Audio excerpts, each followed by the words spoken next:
बड़ी उथल पुथल मच गई। 2 दिन तक बैठे ही रहे, 13 दिन तक बैठे रहे। जब हमारी आंख खुली तो हमको पता ही नहीं चला कि हम 10 दिन तक बैठे थे या 13 दिन बैठे रहे। अब मुझे ऐसा लग रहा है कि इससे कुछ सीख ली जा सकती है। जिंदगी आपकी, प्लेन आपका, अनुभव आपका। हाँ, मैं सीख क्या बताऊं। सीख बस यही है कि ऐसी एयर होस्टेस हमेशा नहीं मिलती जो उतार भी दे और फिर वापस चढ़ा भी दे। ठीक है, बच्चे थे, फायदा मिल गया, बड़े हो के इतना शोर मचाओगे तो इजेक्ट हो जाओगे। जितना हो सके अपनी ओर से प्रयास करो। अवसर बार बार नहीं आवे। वो एयर होस्टेस एक बार मिल गई, हो सकता है दोबारा ना मिले।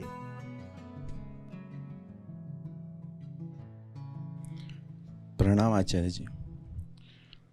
आपने भी बताया कि जिसका अनुभव हो वह द्वैत है और अद्वैत का कोई अनुभव नहीं होता। अगर मौन का भी अगर अनुभव है तो वो मौन नहीं है,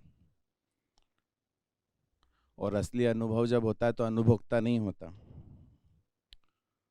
आचार्य जी, जीवन के इतने समय में बहुत सारे मेडिटेशन सेंटर गए, डायमंड, रोज, कॉस्मिक। यहाँ मुंबई में एक मंदिर है, वहाँ पर एक धूप जला देते हैं, उसमें घड़ा औंधा करके उसमें धुआं ला करके उसको सूंघने का बोलते हैं। तो वो सब किया, खूब कीर्तन करवा दिया और फिर एकदम से बिठा दिया। तो इन सब चीज़ों से जो एक शांति अनुभव हुई, वो कह रहे हैं कि यही अद्वैत का थोड़ा सा स्वाद है, इसी को करो तो और आ जाएगा। अब आपने कहा, अब वो तो शांति तो अनुभव हो ही गई ना, तो आपने जो कहा तो मतलब मेरा तो दिमाग ही जैसा हिलता जा रहा कि इतनी सारी शांति महसूस की थी। घड़ा सूंघ सूंघ के उन्होंने कहा देवी आ जाएंगी। अब वो धूप में धुआं भर लिया, घड़े में उसको सूंघा, तो वो जो सूंघा और वो सूंघ सूंघ के जो शरीर में पूरी झुंझुनी आ गई और फिर एकदम से उन्होंने बिठा दिया और एक शांति लगने लगी। अब वो तो अनुभव हो गई, तो बड़ी उथल पुथल मच गई। और एक दूसरी बात इसमें और आ गई कि बहुत सारे अभी ऐसे हैं जो भी हैं, वो बोल रहे हैं कि जब यही करते करते हम बैठे थे तो 6 दिन तक बैठे ही रहे, 2 दिन तक बैठे ही रहे, 13 दिन तक बैठे रहे। जब हमारी आंख खुली तो हमको पता ही नहीं चला कि हम 10 दिन तक बैठे थे या 13 दिन बैठे रहे। तो क्या उनको पता नहीं चला 13 दिन वो बैठे थे? तो मतलब 13 दिन उनको पता नहीं चला, मतलब उन्होंने अनुभव भी नहीं किया। तो क्या उनको अद्वैत का अनुभव हो गया होगा, या ऐसे मेडिटेशन कर कर के ही क्या अद्वैत को अनुभव कर लें? और यहाँ तो आपने बोल दिया कि जो अनुभव हो गया वो अद्वैत ही नहीं है। देखिए, वो जो चीज है ना, वो हमें बहुत गहराई से, बड़ी शिद्दत से और पूरी चाहिए होती है।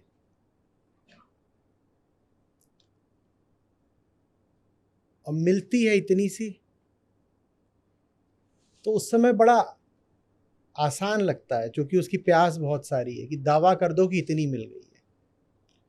क्योंकि चाहिए तो इतनी है ना, चाहिए तो इतनी है और मिली है इतनी।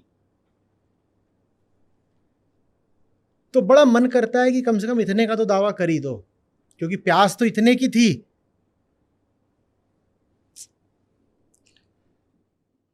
100 में से 1 नंबर मिला है। अब मानना भी है कि फेल हुए, तो इतना तो बोलोगे कि 25 आया था। वो वाला है।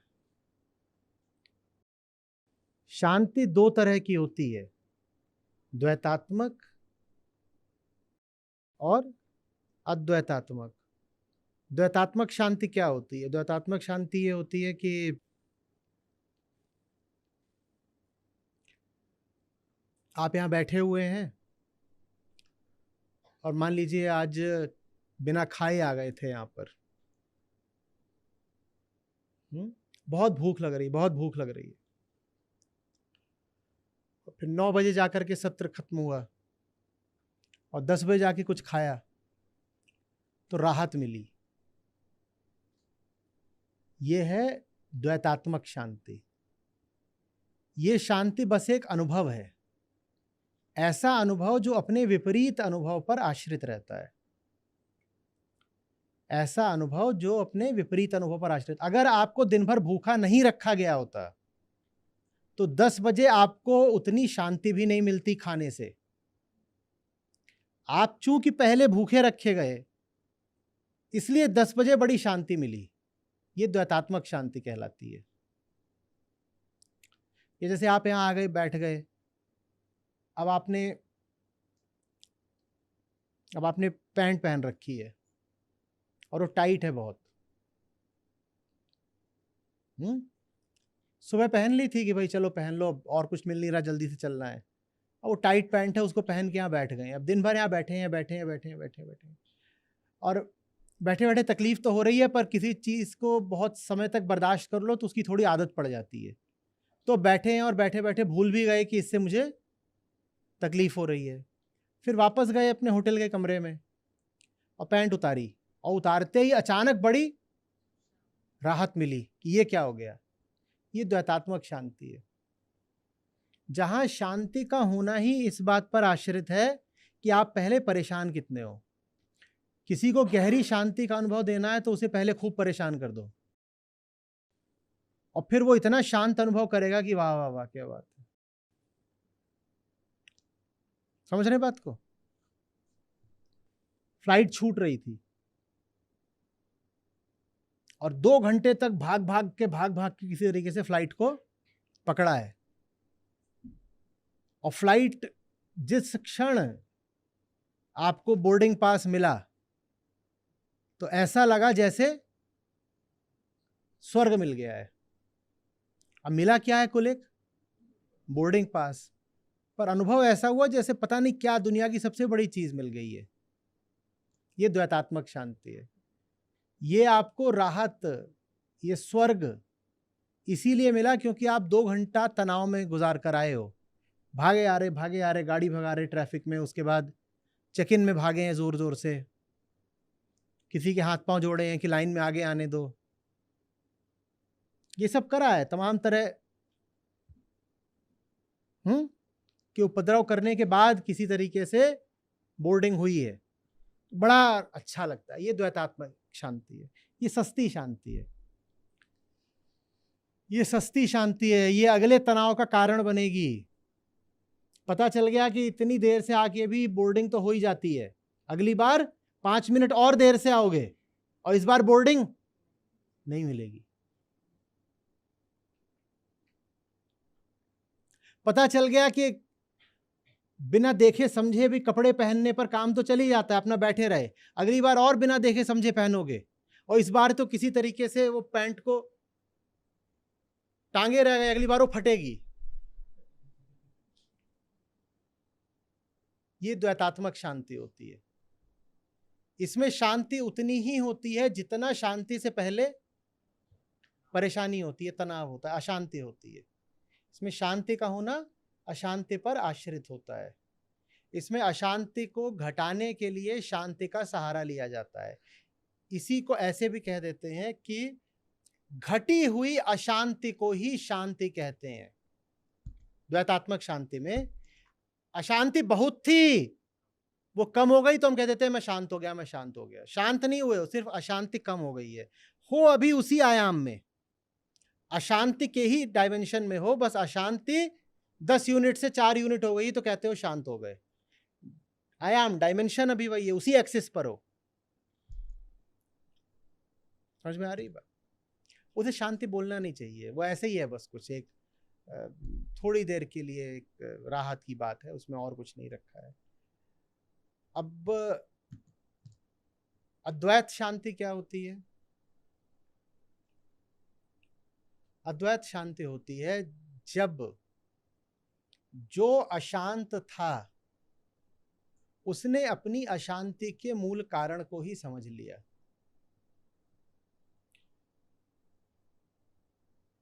और उसकी अशांति का मूल कारण यह था कि वो उस अशांति में शांति खोज रहा था। अशांति कहाँ है? प्रकृति में। प्रकृति में गतियां चल रही हैं, चल रही हैं, चल रही हैं। वो उसमें जाकर के खोज रहा था कि यहां मुझे शांति मिल जाएगी। तो जो अशांत है उसने अपने आप को इस पूरी गति से अलग कर दिया। वो कह रहा है बाहर जो भी अशांति चल रही है चले, सारी अशांति के भीतर बीचों बीच में शांत बैठा रहूंगा। ये नॉन डुअल पीस होती है। इसमें आपको अशांति कम नहीं करनी पड़ती शांति के लिए, इसमें आप अशांति के बीचों बीच शांत रहते हो। आपकी अवस्था बता पानी मुश्किल हो जाती है। ऐसा लगेगा कि बाहर तो अशांति है, बाहर तो बड़ी अशांति है, शांति, अरे देखो, लेकिन उस अशांति के बीच में आप बहुत शांत हो। देखने वाले को सिर्फ क्या दिखाई देगी? अशांति। उसको पता ही नहीं चलेगा कि भीतर कितनी शांति है। उसकी तुलना की गई है आई ऑफ द साइक्लोन से, कि जो चक्रवात होता है, चक्रवात का जो केंद्र होता है, चक्रवात में बाहर बाहर जबरदस्त हवाएं चल रही होती हैं और केंद्र पर क्या होता है? एकदम कुछ भी, कोई हवा नहीं चल रही होती है, बिल्कुल स्थिरता होती है, आई ऑफ द साइक्लोन। तो नॉन डुअल पीस वैसी होती है कि बाहर बाहर गति भी चल रही है, अशांति भी चल रही है, क्रोध भी चल रहा है, बेचैनी भी चल रही है, भागम भाग लगी पड़ी है, जो भी है, जैसा भी है, जीवन के सब रंग हैं जो बाहर बाहर दिखाई दे रहे हैं, और केंद्र में कुछ नहीं, कुछ नहीं। आप केंद्र में शांत हैं या नहीं, उसकी एक पहचान बता देते हैं, क्योंकि बाहर बाहर तो सभी अशांत रहते हैं। अब पता कैसे चले कि कौन बाहर बाहर ही अशांत है और कौन बाहर के साथ साथ भीतर भी अशांत है? उसका तरीका बता देते हैं। बाहर की अशांति के बीच अगर आप खटाक से रुक कर यूं किसी की ओर देख के मुस्कुरा सकते हैं, किसी को पता नहीं चला, पर आप रुक गए, बस आधे क्षण को रुके, मुस्कुराए और दोबारा अशांत हो गए, तो समझ लीजिए कि आप भीतर से शांत हैं। जैसे आप किसी को बस जता रहे हो कि आप गुस्सा हो, तो आप क्या करोगे? यहां 4 लोग खड़ा कर दिए और आपको उनको बस दिखाना है कि आप क्रोधित हो, और इधर आपका एक दोस्त खड़ा है, आप उसको ये भी बताना चाहते हो कि मैं तो सिर्फ अभिनय कर रहा हूं, तो आप क्या करोगे? आप जो सामने खड़े हैं उन पे तो गुस्सा दिखा रहे हो, गुस्सा दिखा रहे हो, अचानक ऐसे धीरे से मुड़ोगे और अपने दोस्त को आंख मार दोगे, और ये आंख मारते ही वो क्या समझ जाएगा कि ये शांत हैं, बस ऊपर ऊपर दिखा रहे हैं, गुस्सा कर रहे हो। तो अगर आप ये कर सकते हो तो समझ लीजिए कि आपकी शांति अद्वैत शांति है, कि आपकी किसी से मार पिटाई भी चल रही है और मार पिटाई के बीच में आप अचानक से रुक जाओ, जैसे इमरजेंसी ब्रेक लग गया हो, वैसे मुस्कुराओ इधर उधर और फिर चिल्लाने लग जाओ। अगर आप ये कर सकते हो तो इसका मतलब आप अभी प्रकृति के बस में नहीं हो। प्रकृति बाहर बाहर है, भीतर आपका अपना बस चल रहा है। आपने जब चाहा अपने आप को वो जो प्रकृति की धारा थी उससे खींच लिया और फिर कहा चलो वापस चलते हैं। ये क्रोध का खेल, ये अशांति का खेल खेलते हैं, उसकी कुछ आवश्यकता है, अभी खेलते हैं, लेकिन है खेल ही, और है खेल ही उसका प्रमाण क्या है? जब आप सचमुच गुस्सा होते हो तो ये कर पाओगे क्या? जब आप वास्तव में जल रहे होते हो क्रोध से, कर पाओगे कि अचानक बीच में रुक गए, गीत की एक पंक्ति गुनगुनाई और फिर बोले हाँ, ये कर पाओगे क्या? अगर आप ये कर पा रहे हो तो इसका क्या मतलब होगा? आपका गुस्सा आपके नियंत्रण में है, आपका गुस्सा आपका अभिनय मात्र है। आप प्रकृति में बह नहीं गए हो, आप प्रकृति में तैर रहे हो, आपकी गति आपके नियंत्रण में है। आप क्रोध दर्शा रहे हो, आप क्रोधित हो नहीं गए हो। तो फिर बाहर बाहर 50 चीजें चलती रहती हैं, भीतर आप स्थिर बैठे रहते हो। बाहर सब चल रहा है, सारे खेल चल रहे हैं, आप स्थिर बैठे हो, ये अद्वैत शांति होती है।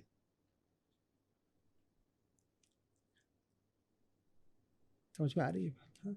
तो तमाम वो जो सब तरीके थे, घड़ा मटकी जो भी सब है, उससे आपको कुछ देर की शांति का अनुभव कराया जा सकता है। वो बिल्कुल भी मुश्किल काम नहीं है। देखिए, हम इतने तनाव में रहने वाले लोग हैं कि बहुत साधारण है किसी को शांति का कुछ अनुभव करा देना। अभी यहाँ पर लगा दिया जाए कुछ मेडिटेशन म्यूजिक वगैरह या कुछ और, आपको तत्क्षण ऐसा लगेगा कि जैसे किसी ने आकर के कुछ मलहम सा लगा दिया है। अरे ये छोड़ो तुम, ये तो बहुत फिर भी सूक्ष्म बात हो गई कि संगीत लगाना पड़ेगा। आप यहीं लेट जाइए, आपकी बढ़िया मालिश कर दी जाए और देखिए क्या शांति मिलती है। कोई है जो मालिश से मिलने वाली शांति से इनकार कर सके? नींद आ जाती है एकदम। लीजिए, मिल गई। लेकिन वो कौन सी शांति है? वो द्वैत शांति। आप जितना थके हुए होगे, मालिश से आपको उतनी ज्यादा शांति मिलेगी। उसमें बहुत कुछ रखा नहीं है। हाँ, वो ठीक है, मतलब काम चलाऊ है भाई, थके हो करा लो मालिश, पर उसको कोई आध्यात्मिक अर्थ मत दो।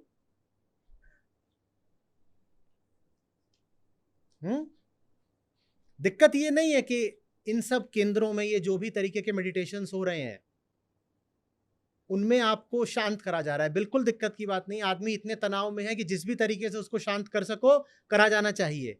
दिक्कत यह है कि वहां कह दिया जाता है कि ये चीज आध्यात्मिक है। ये आध्यात्मिक नहीं, ये तो ऐसा ही है, काम चला हुआ है, प्राकृतिक है।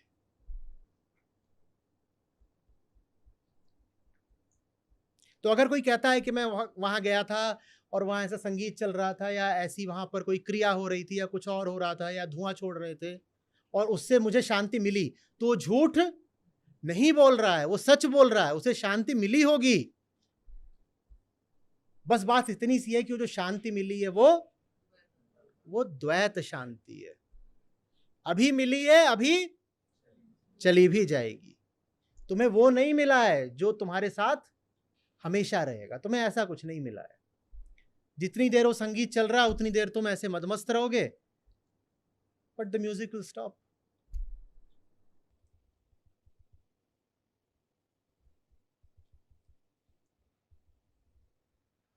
धन्यवाद आचार्य जी। जीवन के संघर्ष में एक स्थायी शांति आपने बता दी, बहुत संतुष्टि हो गई आचार्य जी। शांति वही है जो संघर्ष के बीच रहे। मालिश की वाली शांति, जब कोई संघर्ष ही नहीं है, पड़े हुए हो, मालिश की जा रही है, उसमें शांत हो गए, वो दो कौड़ी की शांति है।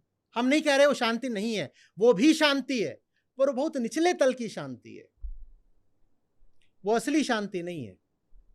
असली शांति तो तब है ना जब सारी अशांतियों के वार भी बर्दाश्त कर ले वो, और आप कहो कि मैं भीतर से इतना शांत हूं कि मैं हर प्रकार की शांति में कूद सकता हूं, छपाक। मुझे भरोसा है अपनी शांति पर, मेरी शांति भंग नहीं होगी। बताओ, अशांति का कौन सा काम करना है? सारे काम करूंगा, मुझे अपनी शांति भरोसा भंग होने ही नहीं वाली। धन्यवाद आचार्य जी, बहुत धन्यवाद। नहीं तो मैंने जाने कितनों को घड़े सुंघारी है। और प्रणाम आचार्य जी। आचार्य जी, अभी आपने जो शांति के संदर्भ में बोला कि अगर आप अंदर से शांत हैं मगर बाहर से आप अशांति दिखा रहे हैं, मगर आप बीच में रोक सकते हैं अपने आप को, तो वो आप सही में शांति है। तो मगर ऐसी स्थिति में कोई बाहर से अशांति क्यों दर्शाएगा? मतलब अभिनय है, कई बार चाहिए होता है। कृष्ण रथ का पहिया उठा के भीष्म की ओर भागे हैं, तो गीता भूल गए थे क्या? जरूरी है। अर्जुन लड़ने से इनकार कर रहे हैं, इतने दिन बीत गए, जो युद्ध के शुरू के कुछ दिन थे ना, बहुत लोगों ने उसे प्रच्छन्न युद्ध कहा है। अर्जुन धीरे धीरे बाण चलाते थे, कहते थे अब चलो, इन्होंने 18 दिन की गीता सुना दी, कोई बात नहीं, 18 अध्याय लेकिन मैं मारूंगा नहीं। पितामह है तो वो उनको पूरे जोर से आक्रमण ही नहीं करते थे पितामह पर। कुछ करवाना अगर अर्जुन से तो थोड़ा अभिनय करना पड़ेगा ना। और जब एक शांत पुरुष, हाँ, अभिनय करता है तो उसके पास कोई शर्त नहीं होती अभिनय के विरुद्ध। वो ये नहीं कहता कि अभिनय एक सीमा से आगे नहीं करूंगा, कि उसके पास कोई बचाने के लिए सीमा है नहीं ना। भाई आप जो आम अभिनेता होता है वो एक सीमा से आगे का अभिनय नहीं करेगा, वो कहेगा उस सीमा से आगे तो मैं हूं, तो मुझे अपने आप को भी तो बचाना है। उदाहरण के लिए बहुत सारे ऐसे अभिनेता होंगे जो निगेटिव रोल नहीं लेते, वो कहते हैं मुझे अपने आप को भी तो बचाना है ना। लेकिन जब एक कृष्ण अभिनय करते हैं तो उनके पास बचाने के लिए कुछ होता नहीं है, क्योंकि उनके पास बचाने वाली चीज है ही नहीं, तो वो अभिनय पूरा करते हैं। उनका अभिनय ऐसा हो जाता है जैसे असल हो, वो पूरा ही अभिनय में उतर जाते हैं। वो अभिनय क्या होता है? वो अभिनय धर्म होता है, धर्म की मांग होता है। अर्जुन को लड़वाना जरूरी है ना। तो इसी तरीके के और भी बहुत सारे अभिनय होते हैं, उनको पूरे तरीके से व्यक्ति जीवन में करता जाता है। अभिनय में किस अर्थ में कह रहा हूं? अभिनय इस अर्थ में कह रहा हूं कि अभिनेता में ये सामर्थ्य बची रहती है कि वो किसी क्षण पर अभिनय को समाप्त कर दे। जिसको समाप्त करने की आप में सामर्थ्य नहीं बची, वो आपका अब अभिनय नहीं रहा, वो आपकी विवशता हो गई। अभिनय तभी तक है जब कोई बोले कट, भीतर से आवाज आए कट, और आप कहें अब नहीं कर रहे। पर ऐसा क्रोध में होता है क्या कि भीतर से आवाज आए रुको और आप कहें हाँ रुक गए, ठंडे हैं? ऐसा होता है? वहां तो जब चढ़ता है तो 6 घंटे तक चढ़ा रहता है, कई बार हफ्तों तक उसकी जो कसक और कसैलापन है वो बाकी रह जाता है।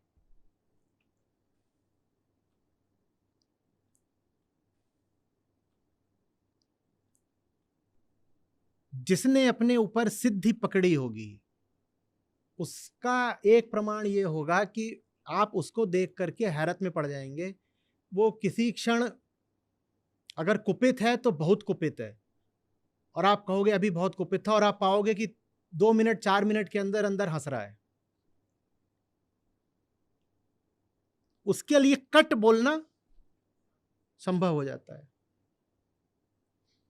आप उसका बड़ा अपमान कर दें, 4 मिनट बाद वो आपके साथ चाय पी रहा होगा, क्योंकि उसने वास्तव में अपना अपमान माना ही नहीं है। अपमानित होने का भी वो अधिक से अधिक अभिनय ही कर सकता है। उसके पास वो चीज नहीं बची है जो अपमानित होती थी, अहम। तो थैंक यू। प्रणाम आचार्य जी।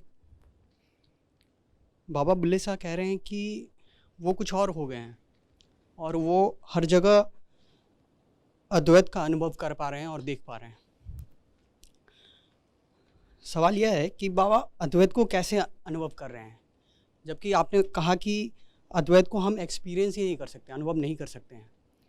और एक सवाल है कि जब हम अद्वैत को अनुभव नहीं कर सकते हैं तो हमें इस और क्यों बढ़ना चाहिए? हमें इस और क्यों बढ़ना चाहिए? अद्वैत की ओर क्यों बढ़ना चाहिए? जो दूसरा सवाल है उसी में पहले का उत्तर है। द्वैत के अनुभव में तुम्हें मिलता क्या है? दुख। तो बस यही है। अद्वैत का कोई अनुभव नहीं होता, द्वैत के अनुभव में दुख है, ये स्पष्टतया देख लेना ही अद्वैत है। अद्वैत माने आत्मा। आत्मा कुछ होती है क्या कि नहीं। उसका अनुभव करोगे? नहीं। तो उसका कुछ नहीं है। लेकिन जो कुछ तुम्हारे लिए है वो ठीक नहीं है, ये देख लेना ही काफी है। तो कोई बोले अद्वैत का अनुभव हुआ है, जांचना है तो बस ये देख लो कि द्वैत में उसको रस कितना बचा है। द्वैत की पोल खोल देना ही अद्वैत का अनुभव है, अन्यथा अद्वैत कुछ नहीं होता। कहां से अनुभव कर लोगे? अनुभव के लिए तो 2 होने चाहिए ना, एक अनुभव करने वाला, एक अनुभव की चीज। अद्वैत माने 2 है ही नहीं, तो अनुभव कहां से हो जाएगा? बात आत्मा की, अद्वैत की कम से कम होनी चाहिए। ये सारी जितनी कयावत चल रही है 2 दिन से, ये किसकी सेहत के लिए चल रही है? अहम की। बात उसकी होनी चाहिए, वो कहाँ जी रहा है। बहुत ये आकर्षक लगता है, लुभाऊ लगता है कि यहां बैठ करके सीधे चांद सितारों की बात की जाए। कौन से चांद सितारे? हाँ, निर्वाण, मोक्ष, आत्मा, निर्विकल्पता, समाधि। भूलो नहीं कि ये सारी बात हमारे लिए है, और हमारा दिन प्रतिदिन का अनुभव द्वैत का है। द्वैत के अनुभव में इधर बैठा हुआ है एक पगला जो कि अपने अनुभवों से ही निर्मित है, उस पर जिस जिस तरह के प्रभाव पड़ते गए उस तरीके से वो बनता गया, बना वो प्रभावों से, और बोलता है अपने आप को मैं। जैसे यहाँ पे इस मेज पर एक के बाद एक धूल की परतें पड़ती जाएं, बहुत सालों तक, इवोल्यूशन, बहुत सालों तक इस पे धूल की परतें पड़ती जाएं, अंततः उन परतों पर कुछ बैक्टीरिया की भी एक परत पड़ जाए, और ये सारी परतें मिलकर के क्या बोले? मैं। तो वो जो अनुभोक्ता होता है, एक्सपीरियंसर, वो ऐसे ही होता है। वो बताओ कहां से आया? कहां से आया? आपको एक चीज अच्छी लगती है, आप एक ही घटना पर आपको अच्छाई का अनुभव होता है, वो वहां बैठा उसको बुराई का अनुभव होता है। आपका जो एक्सपीरियंसर है वो कहां से आया? आपके अतीत से आया, उसका उसके अतीत से आया। दोनों ने ही इसमें कुछ खुद करके नहीं दिखाया है। जैसा अतीत रहा है उस तरीके से आपका अनुभोक्ता तैयार हो गया है, ठीक है। और फिर सामने कोई चीज़ आती है, आप उसका अनुभव करने लग जाते हो, और आप कहते हो अरे बढ़िया चीज़ है, खराब चीज़ है, अच्छा हो गया, बुरा हो गया, और ऐसे करके इसी भ्रम के चक्कर में पड़े रहते हो। ये है द्वैतात्मक जीवन, सारा द्वैतात्मक अनुभव का खेल। अद्वैत का मतलब इतना ही है कि इसकी असलियत जान ली, इसकी पोल खोल दी, बस। पोल खोलने के बाद भी ये चलता तो रहेगा ही, क्यों नहीं चलेगा? अब ये आंखें हैं, ये कंडीशनड हैं एक वेवलेंथ से दूसरी वेवलेंथ तक ही देखने के लिए। मैं जान भी लूंगा कि ये कंडीशनड है, तो ऐसा थोड़ी होगा कि ये 12,000 एंगस्ट्रॉम देखना शुरू कर देंगी। ये 8,000 से ऊपर नहीं जा सकती आंखें, तो नहीं जा सकती तो नहीं जा सकती। तो मुक्ति क्या है? मुक्ति ये है कि 8,000 से 80,000 पहुंच गए? नहीं, मुक्ति ये है कि तुम जान गए कि ये सारा खेल सीमित है। सीमाओं को जान लेना ही असीमित को पा लेना है, बस इतना ही है, और कुछ नहीं। सीमाओं को जानने से मतलब क्या है? सीमाओं को जानने से मतलब ये है कि अगर मुझे कुछ दिख रहा है तो सच नहीं हो गया, मुझे तो पूरे स्पेक्ट्रम का इतना पिद्दू सा हिस्सा दिखाई देता है,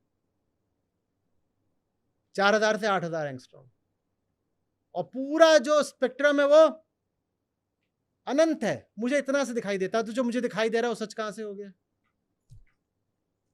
मुझे सुनाई देता है वो सच कहां से हो गया? मैं जो अर्थ कर रहा हूं वो अर्थ सच कहां से हो गया? ये जान लेना ही असीमित है, सीमित में प्रवेश है, बस। धन्यवाद आचार्य जी। आचार्य जी, एक प्रश्न और है। मैं 4 साल का था और हवाई जहाज़ में बैठा था पेरेंट्स के साथ, तो खिड़की से बाहर एक दूसरा हवाई जहाज़ दिखा, तो मैंने शोर मचा दिया कि मुझे एरोप्लेन में बैठना है। और मैंने ज़िद लगा दी कि एरोप्लेन में बैठना है, एरोप्लेन में बैठना है। और मैं एरोप्लेन में ही बैठा था। मैंने परेशान कर दिया पेरेंट्स को भी, आसपास बैठे लोगों को भी। तो एयर होस्टेस ने पकड़ करके एरोप्लेन से नीचे उतारा और कहा ये देखो ये एरोप्लेन है, तुम पहले से ही एरोप्लेन में हो। तो फिर वो दोबारा अंदर ले करके गई और फिर मैं शांत हो गया कि हाँ अब मैं एरोप्लेन में हूँ। तो पहले तो ये मेरे लिए बस एक मजाक था कि ये है, बट अब मुझे ऐसा लग रहा है कि इससे कुछ सीख ली जा सकती है। जिंदगी आपकी, प्लेन आपका, अनुभव आपका, हाँ, मैं सीख क्या बताऊं? सीख बस यही है कि ऐसी एयर होस्टेस हमेशा नहीं मिलती जो उतार के कि जो उतार भी दे और फिर वापस चढ़ा भी दे, ठीक है, बच्चे थे, फायदा मिल गया, बड़े हो गए इतना शोर मचाओगे तो इजेक्ट हो जाओगे। हाँ? ये बड़े सौभाग्य की बात होती है कि आप बहुत शोर मचाएं कि जाना है जाना है जाना है, असली चीज़ बाहर है, असली चीज़ बाहर है, असली चीज़ बाहर है। तो किसी में इतनी करुणा हो कि आपको पहले बाहर निकाल दे, कि तुम्हें पता चले कि असली चीज़ बाहर नहीं है, असली चीज़ भीतर ही थी, कि पहले तुम्हें बाहर भी निकाल दे और फिर तुमको दरवाज़ा खोल के भीतर भी बुला ले। ये मौका हमेशा नहीं मिलेगा। ज़िंदगी इतनी कृपालु नहीं होती है। ज़िंदगी में ज़्यादातर यही होता है कि शोर बहुत मचाओगे, बाहर जाना है तो दरवाज़ा खुल जाएगा, जाओ बाहर, और फिर बाहर चले जाओ, फ्लाइट टेक ऑफ कर जाएगी, खड़े रहो। दूसरे का टिकट है नहीं, दूसरी फ्लाइट का जो दिख रही थी बहुत, कि वो बड़ा अच्छा प्लेन है, बड़ा अच्छा प्लेन है, जाओ चढ़ जाओ, बड़ा अच्छा है, तो वहाँ तुम्हें चढ़ने कौन देगा? तो ये बच्चा होने का फ़ायदा उठा ले गए आप, और इतने बड़े लोग ज़िंदगी में बार बार नहीं मिलेंगे जिनके सामने आप हमेशा बच्चे ही बन पाओ। ये तो किसी संत की महिमा होती है, उसका दिल है, उसकी करुणा है, कि वो आपको सज़ा दिखाकर सज़ा से बचा भी लाता है। प्लेन से बाहर निकाल दिया, सज़ा दिखा दी, लेकिन आपको सज़ा भुगतने नहीं दी। सज़ा दिखा भी दी, लेकिन फिर प्लेन में दोबारा वापस चढ़ा लिया कि अब अंदर आ जाओ। ये काम गुरु कर देता है, ज़िंदगी नहीं करती। ज़िंदगी तो जब बाहर निकालती है तो बाहर ही निकाल देती है। किसी ने पूछा था कि सिखाता सिखाने वाला भी है, गुरु दोस्त यार हितैषी मित्र कोई भी, सिखाता सिखाने वाला भी और सिखाती ज़िंदगी भी है, दोनों में अंतर क्या है? दोनों में अंतर ये है कि ज़िंदगी में करुणा नहीं होती। ज़िंदगी जब सिखाती है तो तोड़ के सिखाती है। ज़िंदगी का सिखाने का कोई इरादा नहीं होता, ज़िंदगी तो बस अनुभव देती है, और ज़िंदगी जब अनुभव देती है तो उसमें कोई रियायत नहीं करती, उसमें ये नहीं सोचती कि आपको दर्द कितना होगा। ज़िंदगी में तो बस कर्मफल का सिद्धांत चलता है, करुणा नहीं चलती, कर्मफल चलता है। कर्म करा है, फल भुगतो, कर्म करा है, फल भुगतो। तो ज़िंदगी ऐसे सिखाती है, फल दे देकर। फल दे देकर माने डंडा दे देकर। गुरु जब सिखाता है तो वो थोड़ी रियायत के साथ, थोड़ी करुणा के साथ सिखाता है, क्योंकि उसको पता है कि कभी वो भी आप ही के जैसा था। उसको पता है आप इंसान हैं, बहुत ज़ोर का डंडा मार दिया तो ख़त्म ही हो जाएंगे। ज़िंदगी ये सब नहीं सोचती, वो इतनी ज़ोर का मारती है कि लोग ख़त्म ही हो जाते हैं। तो बहुत लोग होते हैं जो कहते हैं learn from life. Learn from life में लाइफ कोई गुरु नहीं है, लाइफ सिखाने के लिए नहीं प्रशिक्षित है, लाइफ का सिखाने का भी कोई इरादा नहीं है। ज़िंदगी तो बस डंडा देती है, और डंडे से ज़रूरी नहीं है कि आप सीख ही लें, डंडे से आप ख़त्म भी हो सकते हैं। प्लेन में जो कोई बहुत शोर मचाता है इस तरह का, उसको क्या करती है ज़िंदगी? उसको बाहर उतार देती है।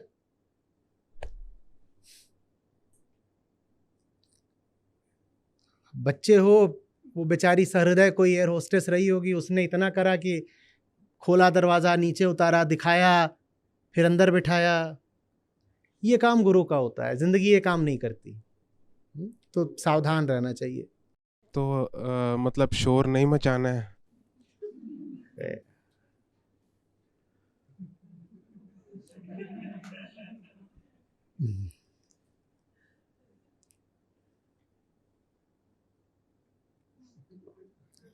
मचा दिया ना।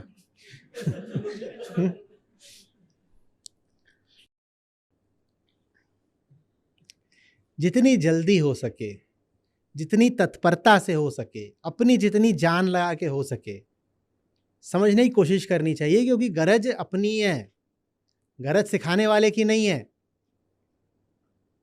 पर सिखाने वाला कई बार इतनी आतुरता से सिखाता है कि हमें लगता है उसकी कोई गरज होगी, नहीं तो इतनी जान लगा के हमें क्यों सिखाता, तो हमें शक हो जाता है।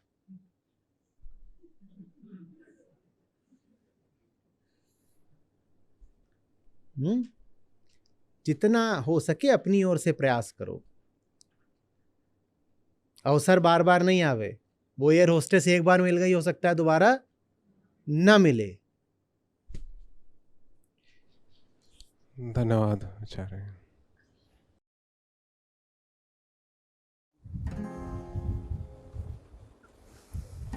जिन खोजा तिन पाया, गहरे पानी पे। जिन खोजा तिन पाया, गहरे पानी पे। मैं बोरा डूबन डरा, राह किनारे बैठ कबीरा, राह किनारे बैठ। लूट सके तो लूट ले, राम नाम की लूट। लूट सके तो लूट ले, राम नाम की लूट। पाछे फिर पछताओगे,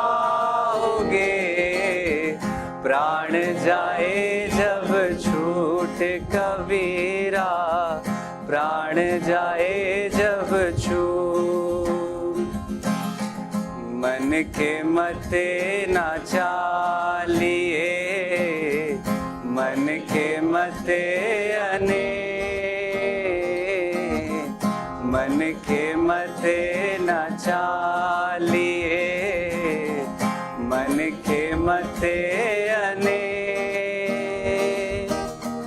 जो मन पर सवार है, सो साधु कोई एक कबीरा, सो साधु कोई एक। मन के बहुतक रंग हैं, छिन छिन बदले सोय। मन के बहुतक रंग हैं, छिन छिन बदले सोय। एक रंग में जो रंगे, ऐसा बिरला कोई कबीरा, ऐसा बिरला को। बुरा जो देखन मैं चला, बुरा ना मिले आको। बुरा जो देखन मैं चला, बुरा ना मिले आको। जो मन खोजा अपना, मुझसे बुरा न कोई कबीरा, मुझसे बुरा न को।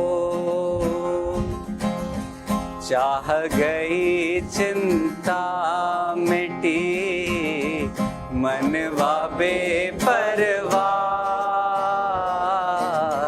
चाह गई चिंता मिटी, मनवा बेपरवाह। जिसको कुछ नहीं चाहिए, वो शाहन के शाह कबीरा, वो शाहन के शाह। करता था तो क्यों रहा, अब कर क्यों पछताए। करता था तो क्यों रहा, अब कर क्यों पछताए।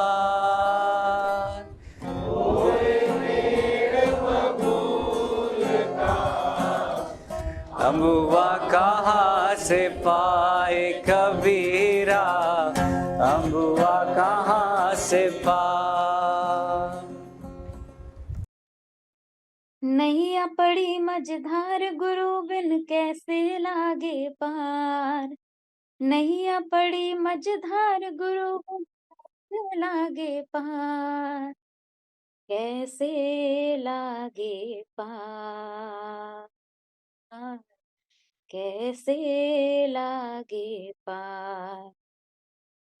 मैं अपराधी जन्म जन्म का मन में भरा विकार, मैं अपराधी जन्म जन्म का मन में भरा विकार। तुम दाता दुख भंजना,